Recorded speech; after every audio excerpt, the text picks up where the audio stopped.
ሰላም ጤና ይስጥልን ክቡራትና ክቡራን እንዴት ናችሁ? በያላችሁበት ሰላምታዬ ድረስ አቤል ኦፊሻል ላይ ትገኛላችሁ። ዛሬም አዳዲስ ስፖርታዊ መረጃዎችን ወደ እናንተ እያደረስኩኝ ቆይታን አደርጋለሁ። በቅድሚያም የማንቸስተር ዩናይትድን ጉዳይ እያደረስን እንቆያለን። የማንቸስተር ዩናይትድ ደጋፊዎች በኦልትራፎርድ ክሪስታል ፓላስን ባሸነፉበት ጨዋታ የቡድኑን ባለቤት የሆኑትን ሰር ጂም ራትክሊፍን ተቃውሟል። በዚህም መሰረት ዊ ላቭ ፎሬነርስ ሄር የሚል መልእክታቸውን አስተላልፈዋል። ሰር ጂም ራትክሊፍ ከዚህ ቀደም ከስፖርት ጋር ወይም ከስካይ ቴሌቪዥን ጋር በነበራቸው ቆይታ ማንቸስተር ዩናይትድ በፎሬነሮች ወይም ከእንግሊዛውያን ውጭ በመጡ ተጫዋቾች ዶሚኔት ስለመደረጉ መረጃዎችን ሲያነሱ ነበረ እና በዚህ ረገድ ደግሞ በዩናይትድ መለያ እጅግ ስኬታማ የሆኑ ከእንግሊዛውያን ውጭ የመጡ በርካታ ተጫዋቾች ስለመኖራቸውም ጭምር ያነሳሉ። ለዚህ እንደነ ኤሪክ ካንቶና ፈረንሳይ፣ ከዛ ባለፈ ፓርክ ጄሱንግ፣ ፓትሪስ ኤቭራ፣ አሁን የሚገኙት ብሩኖ ፈርናንዴስ፣ ሽዋንስታይገር፣ አማድ ኦናና እንዲሁ ደግሞ እንደነ ካዝሜሮ ያሉ ተጫዋቾችም ጭምር ስለመኖራቸው እዚህኛው ምስል ላይ ያነሳሉ። ከዚያ ባሻገር ግን በእንደዚህ አይነት ከእንግሊዝ ውጭ በመጡ ተጫዋቾች ኮሎናይዝ በመደረጋቸው ወይም ቅኝ በመገዛታችን እጅግ በጣም ደስተኞች ነን እንኮራለን የሚልም ጭምር መልእክት ያስተላልፋሉ። የማንቸስተር ዩናይትድ ደጋፊዎች እግር ኳስ ከዚህም ጭምር ከፍ ያለና ምናልባትም አሁን በምናወራው ልክ ስለ ቅኝ ግዛት የማይነሳበት ስለመሆኑም ጭምር በርካቶች የሚስማሙበት ጉዳይ ነው። ስለዚህ የዩናይትድ ደጋፊዎች ከሰር ጂም ራትክሊፍ ጋር የመጀመሪያው እሰጥ አገባ የገቡበት ትልቁ ርዕሰ ጉዳይ ከእንግሊዛውያን ውጭ በመጡ ተጫዋቾች ቅኝ ስለመገዛቱ የክለባቸውን ሁኔታ ያነሱት ሰር ጂም ራትክሊፍ በማንቸስተር ዩናይትድ ደጋፊዎች ደግሞ ትችቶችን ያስተናገዱ ሰው ሆኗል። ሌላኛው ጉዳያችን የሚሆነው አርሰናልን የተመለከተ ጉዳይ ነው። እሱም የቡድኑ አሰልጣኝ የሆነው የኒኮላስ ጆቨር ጉዳይ አነጋጋሪ መሆኑም ቀጥሏል። በአርሰናል ቤት ውስጥ አዲስ ኮንትራት በ2024 የውድድር ዘመን መፈረሙን ካረጋገጡ በኋላ አሁን ይፋ የተደረገው በተለይም በዚህኛው ዕለት ማለት ነው እኛ አሰልጣኝ ከቆመ ኳስ በሚቆጠሩ ጎሎች አርሰናል በአዲሱ ኮንትራታቸው መሰረት የተጨማሪ ቦነስ ወይም የጉርሻ ክፍያዎች እንደሚፈጽምላቸውም ጭምር ይፋ ተደርጓል። እጅግ አስገራሚ ከሆኑ መረጃዎች መካከል በቀዳሚነት የሚነሳ ነው። እስከ 2027 ድረስ የሚያቆይ አዲስ ኮንትራት አላቸው በአርሰናል ቤት ውስጥ። እናም በ2025/26 የውድድር ዘመን አርሰናል 21 የቆሙ ኳሶችን ወደ ጎልነት መቀየር የቻለ ቡድን ነው። ይሄኛው ከተከታዩ አስቶን ቪላ በ9 ኳሶችም ጭምር ይልቃል። በእንግሊዝ ፕሪሚየር ሊግ አርሰናልን ያህል ከቆሙ ኳሶች ጎሎችን ማስቆጠር የቻለ ቡድን እንደሌለም ጭምር ይታወቃል። በሚካኤል አርቴታ የአሰልጣኝነት ኮቺንግ ስታፍ አባላት ከሚገኙት እንደነ አልበርት ስቲቨንበርግ እንዲሁ ደግሞ የግብ ጠባቂ አሰልጣኝ ከሆኑት ኢናኪ ካና ጋር በመሆን በቡድን ውስጥ የቆመ ኳስ አሰልጣኝ የሆኑት ኒኮላስ ጆቨር አዲሱ ስምምነታቸው ብዙዎችን እያነጋገረ ነው የሚገኘው። በቀጣይ በዚህ ቡድን ውስጥ የሚኖራቸው ቆይታ ምን ድረስ ይሆናል የሚለው ጉዳይ ሌላው ከሚጠበቁት መካከልም ጭምር የሚነሳ ጉዳይ ሆኗል።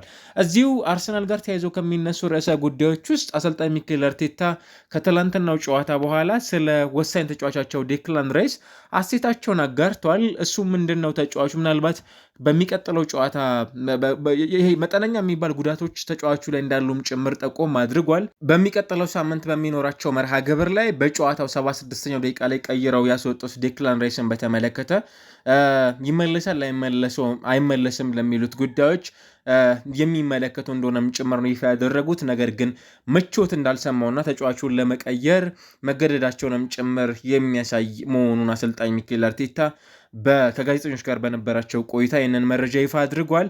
ምናልባት የዚህ ተጫዋች በአርሰናል ቤት ውስጥ በዚህ ውድድር ዓመት አስደናቂ መሆን ብዙ የሚያጠያይቅ እንዳልሆነ ይታወቃል።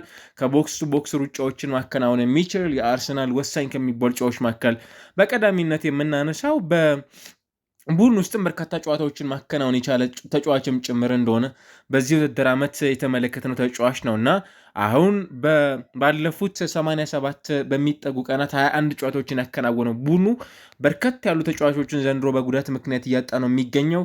ከነዛ መካከል ደግሞ የቡድኑ ቁልፍ ተጫዋች ከሚባሉት አንዱ ዴክላን ራይስ ለምን ያህል ጊዜ ከሜዳ ሊርቅ ይችላል የሚለው ጉዳይ የሚጠበቅ ነው።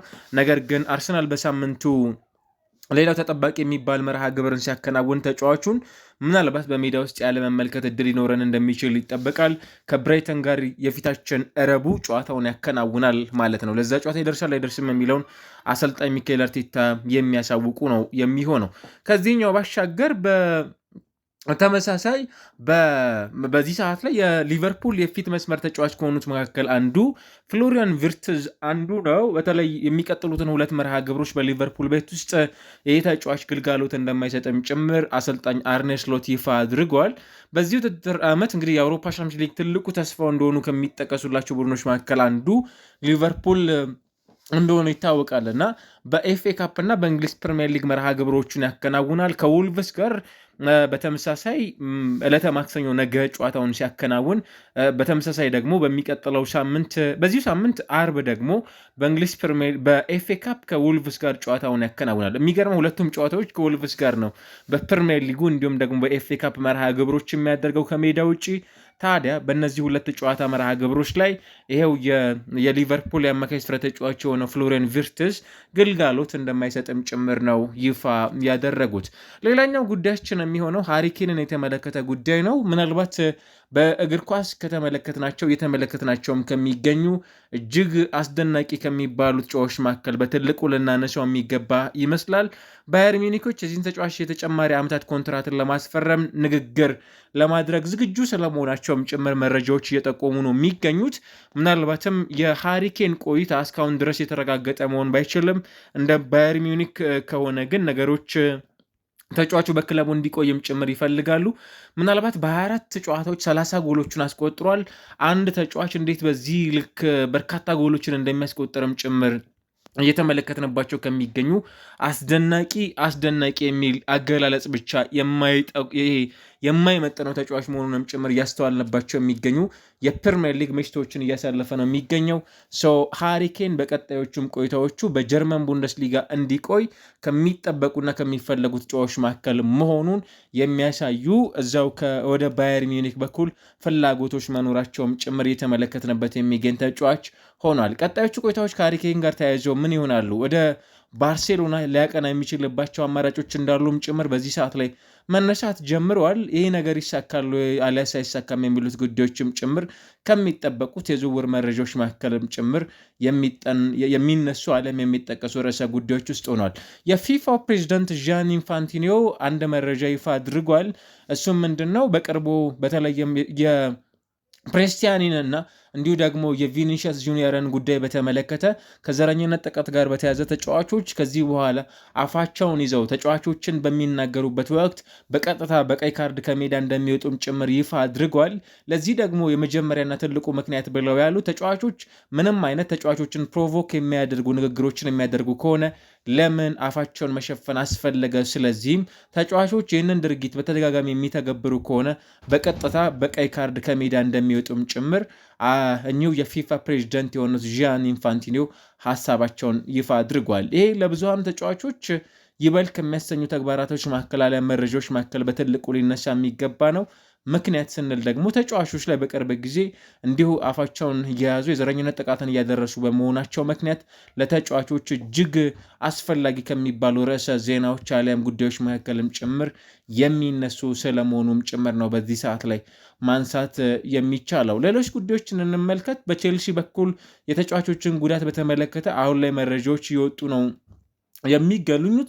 ከነዛ መካከል የኤስቲቮ ጉዳይ ነው። ይህ ተጫዋች በተለይ ቼልሲ በኤፍኤ ካፕ መርሃ ግብር አራተኛ ዙር 4-0 ባሸነፈበት ጨዋታ መርሃ ግብር የቡድኑ 3ኛ ጎል አስቆጥሮ እንደነበር ይታወቃል። በሮዘነሪ ቡድን ውስጥ ማለት ነው። ባሳለፍነው ከሃል ጋር በነበራቸው ያሳለፍነው ወር ጨዋታ መርሃ ግብር ላይ ታዲያ ይህ ተጫዋች በዚህ ሳምንት ከበርንሌ ጋር በነበራቸው ጨዋታ ላይ 1-1 በነበረው መርሃ ግብር ደግሞ የሃምስትሪንግ ጉዳት ማስተናገዱን ተከትሎ ተጫዋቹ በቀጣዮቹ መርሃ ግብሮች እንዳልተመለከትነውም ጭምር ይታወቃልና አሁን ተጫዋቹ መች ወደ ሜዳ ይመልሳል የሚሉት ጉዳዮች ስቲል መረጃዎች ማግኘት አልቻለም። እንዳለመታደሉ ነው ኤስቲቮ ምናልባት ለጥቂት ጊዜያቶች አሁንም ከሜዳ እንደሚወጣም ጭምር አሰልጣኝ ሊያም ሮዘነሪ ይፋ አድርጓል። ስለዚህ የተጫዋቹ የመመለሻ ቀን መች ነው በሚለው ጉዳይ ላይ ስቲል እስካሁን እስካሁን ድረስ ለቼልሲም ቅርብ የሆኑ የመረጃ ምንጮች እንደሚጠቁሙት ከሆነ አልታወቅም የሚል ነው። ማርኮ ኩኩሬያን በተመሳይ ቼልሲ በሁለት እኩል ባጠናቀቀው ሊድስ የእንግሊዝ ፕሪሚየር ሊግ መርሃ ግብር ላይ የሃምስትሪንግ ጉዳት አስተናግዶ እንደነበረም ጭምር ይታወቃል እና ይህ ተጫዋች በዚህ ወር መጨረሻ ላይ ይመለሻል ተብሏል። ማርች ወር መጨረሻ ላይ በተመሳሳይ ጀምስ ጊተንስም እንዲሁ ደግሞ በቡድን ውስጥ በዚህ ወር መጨረሻ ላይ ይመለሳሉ ተብሎ ከሚጠበቁ ተጫዋቾች መካከል አንዱ ነው። እንዲሁ የሌላኛው የቡድኑ ተጫዋች ነው ዳሪዮ ኤሲጎ በዚህ ወር የሚመለስ ተጫዋች ነው። ሌቪ ኮሊልን በተመሳሳይ ደግሞ ሜይ ወር ላይ ወደ ሜዳ እንደሚመለስም ጭምር በቼልሲ በኩል ይፋ የተደረጉ በጉዳት ምክንያት በዚህ ሰዓት ላይ በስብስብ ውስጥ የማይገኙ ተጫዋቾች መሆናቸውን እየተመለከትን እንገኛለን።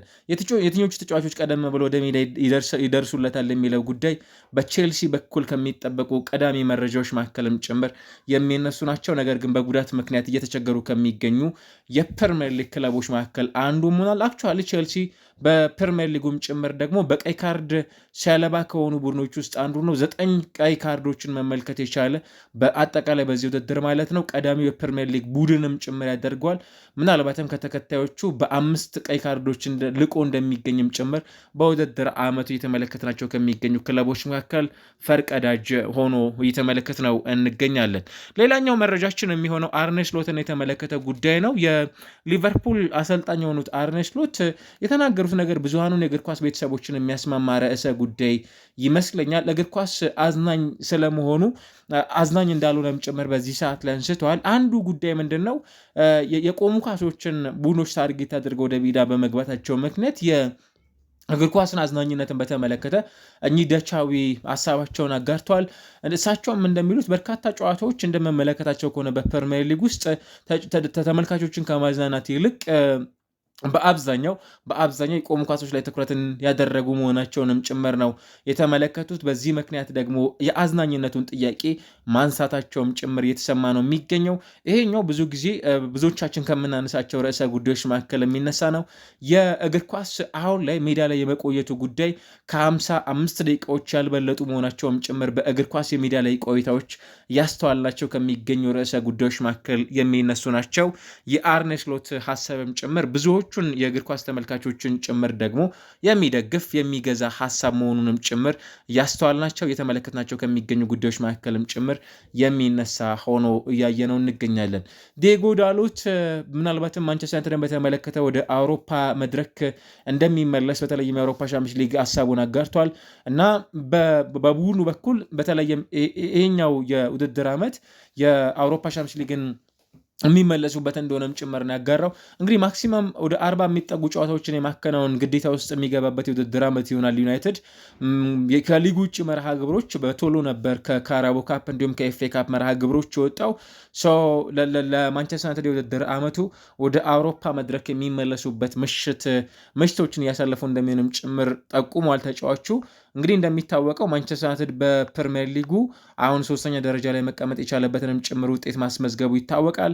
ቀጣዮቹ ሳምንታት ደግሞ የሚጠበቁ ናቸው። ይህንን ውጤት ይዞ ቡድኑ መቆየት ይችላሉ የሚሉት ጉዳዮች ከሚጠበቁ የእንግሊዝ ፕሪሚየር ሊግ መረጃዎች መካከል እንዲሁም የጨዋታ መርሃ ግብሮች መካከል ከምንጠብቃቸው ጉዳዮች ውስጥ የሚነሱ ናቸው። ከነዛ መካከልስ የዚህ ተጫዋች ሀሳብ ደግሞ እውን ይሆናሉ የሚለውን ጉዳይ እንጠብቃለን። በአብዛኛው ግን ያ የመሳካት እድሉ ከፊት ከሚቀመጡ ተጫዋች መካከል አንዱ የሚያደርገውን ሀሳብ ያነሳ ተጫዋች መሆኑንም ጭምር በዚህ ሰዓት ላይ እየተመለከትን እንገኛለን። ክቡራትና ክቡራን አብራችሁን ስለነበራችሁ ሁላችሁንም ከልብ አመሰግናለሁ። በሌላ የመረጃ ሰዓት ደግሞ ከሌሎች መረጃዎች ጋር እንገናኛለን። ለፔጁ አዳዲስ የሆናችሁ ላይክ፣ ሰብስክራይብ፣ ሼር እንድታደርጉ በአክብሮት ጋብዛለሁ።